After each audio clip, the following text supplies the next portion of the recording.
एक ही बात है भाई, पप्पू और टप्पू में बहुत अंतर थोड़ा है। नाम का असर होता है, चच्चू ने वैसे थोड़ा नाम रखा। तो ठीक है, चच्चू अभी शांत हैं, लेकिन समय आने पे अपना ओस दिखाएंगे। बिल्कुल बाबा जी, पप्पू और टप्पू के चाचा जान अपने असली रंग दिखाएंगे नहीं, दिखा रहे हैं। इन दोनों लप्पुओं के मानसिकता के ऊपर उठकर दिखा रहे हैं। ये देखिए, जब समाजवादी पार्टी की सरकार हम लोग बनाएंगे तब अत्याचार की एक पटकथा लिखी जाएगी, तो उसमें संबल फिर सबसे ऊपर होगा। पटकथा लिखाई जाएगी अत्याचार की पटकथा, तब संबल सबसे ऊपर होगा। देख रहे हो ना चाचा जान की सोच। जब इनकी सरकार आएगी तब ये संभल में अपने भाइयों की पटकथा लिखेंगे। अरे कौन सी भाई? ये भाई 3 दिन पहले संभल पुलिस ने जो खुलासा किया है ना, वो काफी दिल को दहला देने वाला है। आज संभल पुलिस को एक अच्छी सफलता हाथ लगी है। जिस व्यक्ति के द्वारा ये हिंसा करवाने के लिए असले भी प्रोवाइड किए गए थे, उस व्यक्ति को पुलिस द्वारा गिरफ्तार किया गया है, जिसका नाम गुलाम पुत्र मुख्तार है। इस व्यक्ति के ऊपर कुल 20 मुकदमे अभी तक दर्ज हैं, जो कि जनपद संभल में और आसपास में है। इसकी लंबी क्रिमिनल हिस्ट्री दिल्ली और एनसीआर के अन्य जगहों पर भी हो सकती है, उसका भी पुलिस द्वारा खंगाला जा रहा है। इसके द्वारा बताया गया कि पूछताछ में 23 तारीख को इसने अपने बॉस सारिक साठा से बात की थी। सारिक साठा को यहाँ के किसी स्थानीय व्यक्ति द्वारा बताया गया है कि 24 तारीख की सुबह को सर्वे होगा। सर्वे के समय किसी भी सूरत में वो सर्वे नहीं होने देना। तो जब संभल में हिंसा हुई थी तब पत्थरों की जो संख्या थी और लोगों की जो भीड़ थी, जो अचानक पहुंच गई थी, उसको देखकर यही लग रहा था कि नहीं, कुछ तो लिंक बाहर से हैं, कुछ तो प्री प्लान द्वारा किया गया है। आज साबित हो भी गया, क्योंकि जो बंदा पकड़ा गया है उसने ये सारी बातें पुलिस को बताई कि तार तो भाई दुबई से जुड़े थे। लोगों का प्लान था कि मस्जिद में सर्वे नहीं होना चाहिए, किसी भी हाल में नहीं होना चाहिए। सबसे बड़ी बात तो जो वकील थे विष्णु शंकर जैन, उनको भी खत्म करने की प्लानिंग थी। इससे तारिक साठा, जो पुलिस बता रहा है कि वो दुबई में बैठा है, क्रिमिनल है, उसका नाम हो, उसका दहशत हो इंडिया में, ये इन लोगों का प्लान था।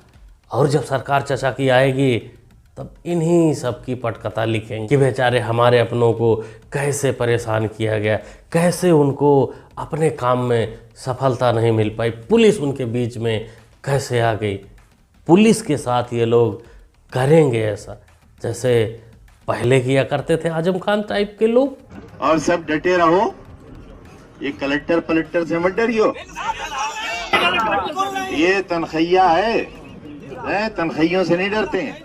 और देखें कई मायावती जी के फोटो, कैसे बड़े बड़े अफसर रुमाल निकाल के जूते साफ कर रहे हैं। हाँ, उन्हीं से है गठबंधन।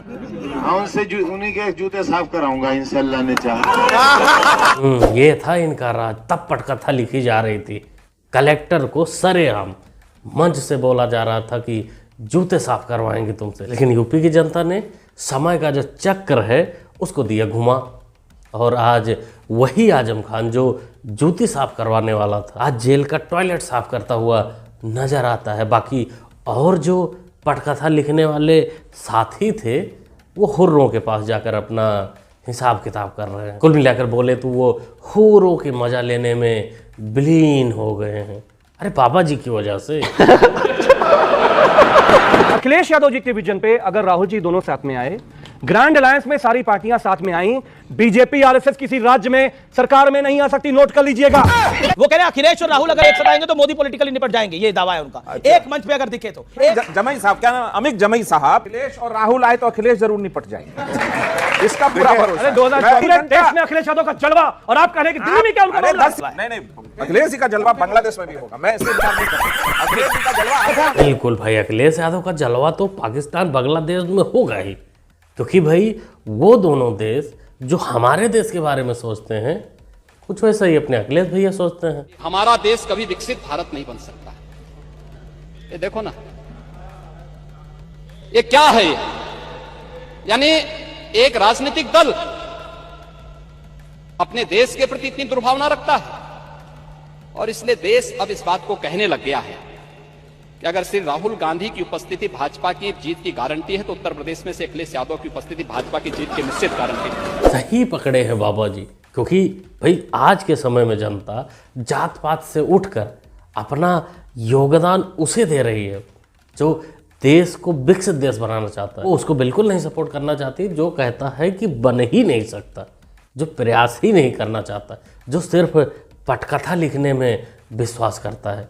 अरे इसका उदाहरण दिल्ली और उत्तर प्रदेश का उपचुनाव है। जनता ने बता दिया है कि जो दंगाइयों, पत्थरबाजों और साटा जैसे लोगों का सपोर्ट करेगा उसका यही असर होगा। वैसे पुलिस ने आगे बताया है कि इसमें कुछ पॉलिटिकल लोग भी मिले थे जो साटा को संरक्षण दिए थे उस समय। खैर सबकी पोल खुलेगी आने वाले समय में।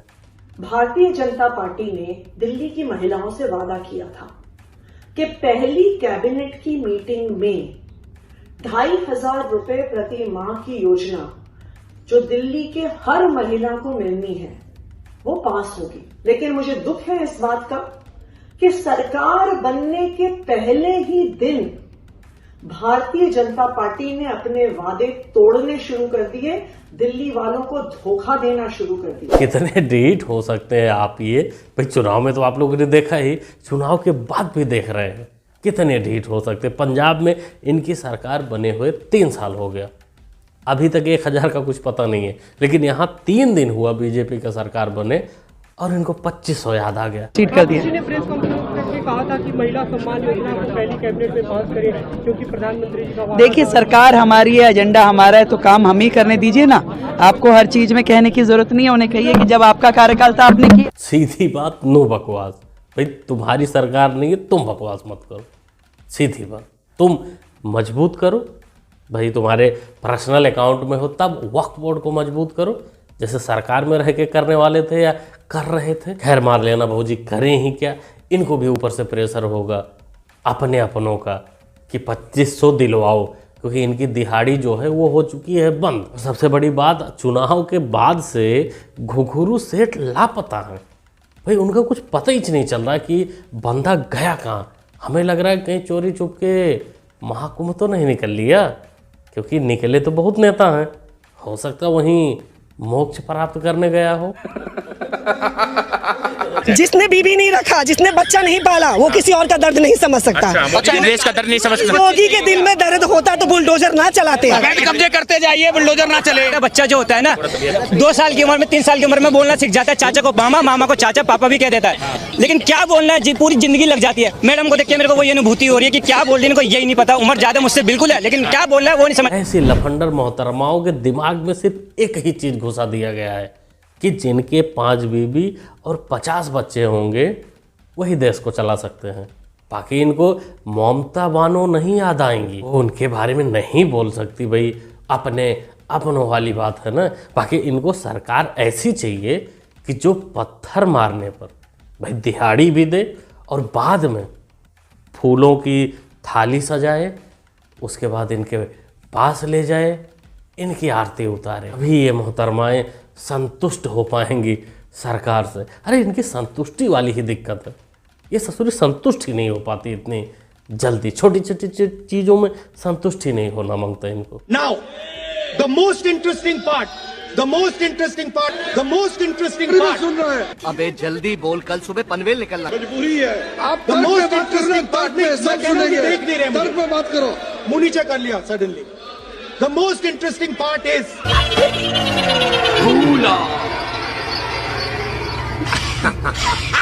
मेरे जैसा बेवकूफ इस देश में नहीं। वो तो सबको पता है पप्पू जी, लेकिन काहे को आप अपने चमचों को नहीं समझाते। उन बेचारों को अभी भी लगता है कि आप प्रधानमंत्री बनेंगे एक दिन। कुछ चमचों को लगता है कि आप और लप्पू दोनों साथ में आ जाएंगे तो खेत में जितनी मूली है सब उखाड़ लेंगे। उनको समझाओ, उनको बताओ कि देखो भाई हम दोनों विरासत वाले हैं। हमने अपनी ज़िंदगी में कुछ नहीं किया है, हमें सब कुछ विरासत में मिला है। हम उसे लुटाने के लिए आए हैं, बर्बाद करने के लिए आए हैं। Your country is a strategic national government program. Well, it's not working, is it? You see it working? Okay. I don't see Swachh Bharat working very well. देखो जी, बच्चे तो बिल्कुल समझ रहे हैं। बच्चे भोले ही नहीं, दिमागदार भी होते हैं, चीज़ों को अब समझते भी हैं कि नहीं नहीं, पप्पू सिर्फ मज़े लेने वाली चीज़ है, वो मूड फ्रेश करने वाली चीज़ है। पढ़ाई लिखाई, स्टूडेंट के साथ लेक्चरबाजी, इन सब में कोई रोल नहीं है, इसलिए सरेआम मज़े ले लिए। Bye bye, tata, goodbye. क्या कहना चाहेंगे दोस्तों पप्पू को, लप्पू को, इनके मानसिकता को। उसे टेलीग्राम पे वीडियो पूरा डाल दूंगा, जो पुलिस का प्रेस कॉन्फ्रेंस हुआ है उसमें काफ़ी चीज़ों के बारे में बताया गया है कि कौन कौन सी औजार उनके पास मिले, कितनी गोलियां चलाई गई हैं, क्या था क्या नहीं, काफ़ी कुछ खुलासे हुए हैं। आप चाहेंगे तो देख सकते हैं, वहाँ टेलीग्राम पे जाके इस QR कोड को स्कैन कर लीजिएगा, वहाँ आप डायरेक्ट पहुँच सकते हैं। बाकी वीडियो के बारे में आप जो भी कहना चाहते हैं, जो भी सोचते हैं, कमेंट बॉक्स खाली है, कमेंट में लिखिए, बताइए। मुन्ना भाई को सपोर्ट भी कर सकते हैं चैनल को सब्सक्राइब करके, जो कि सब्सक्राइब करना होता है बिल्कुल फ्री ऑफ कॉस्ट। सब्सक्राइब करिए, जुट जाइए। मिलते हैं अगले वीडियो में। Thanks for watching.